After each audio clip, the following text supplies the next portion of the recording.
All right, lesson 7.2, solving two-step, this should say inequalities. Let's fix that. Solving two-step inequalities, and this is day 2 of this lesson. Again, it's on page 70, and our learning target, we are solving two-step inequalities. Okay, so the first example that we're going to complete is on page 71 of your book, and it's example A.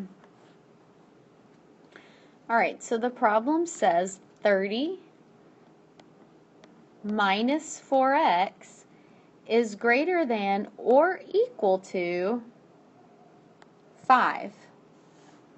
So we're going, just like yesterday, we're going to solve this like a two-step equation. Okay, so we need to get rid of our constant first, so we're going to subtract out 30. Whatever we do to the left, we're going to do to the right side. So we bring down not just 4x, but negative 4x is greater than or equal to 5 minus 30. If you're at 5 on your number line and you take 30 away, now we're in the negatives. So we're at negative 25. Okay, next step, this says negative 4 times x, so the opposite would be to divide by negative 4, and that would cancel out. Then we would divide by negative 4 on the right. Okay, so a negative divided by a negative is a positive. And I come over here, 25 divided by 4. 6 times 4 is 24, and I have 1 left over. Bring my 0 down. 4 into 10 is 2. 10 minus 8 is 2. Need to bring another 0 down. So 4 into 20 is 5. So I get 6.25. And then over here I have left is my x. Okay, this is the different thing right here. So you need to make sure and write this. You might want to pause your video, highlight it, star it. When you multiply or divide by a negative number only, the inequality symbol is going to change directions. So since we divided by negative 4 on both sides, my inequality here is going to change from greater than or equal to less than or equal to.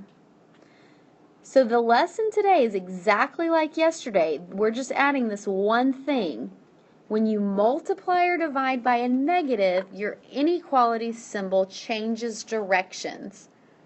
All right? Now let's practice graphing this. So on my graph, I'm actually just going to have my 6, my 7, and my 5, open circle or closed. Does it include 6.25? Yes. So we're going to do a closed circle, and I'm just going to estimate that 6.25 is about right here. And all of my solutions are less than 6.25. So I'm shading everything to the left. Remember, inequalities have multiple solutions, and I'm shading my solutions. Okay? You need to pause so you can kind of process this. I'm going to do one more example, and of course we'll do many examples in class. So this example is on page 72, and it's try these A. It's negative 5x plus 7 is greater than 22. Okay, so we're going to solve this exactly like a two-step equation. Get rid of our positive 7s by adding 7 negatives to cancel out. Add our 7 negatives to the left. Then on the right side we have negative 5x is greater than 22 minus 7 leaves us at 15. Now this is where I'm going to put my star because this says negative 5 times x. Using inverse operations, now I need to divide by negative 5. But remember, when you multiply or divide by a negative, you have to do something very important. We have to flip our sign. So we're left with x. We divided negative 5 on the left, so we're going to divide negative 5 on the right. 15 divided by 5 is 3, and a positive divided by a negative is a negative.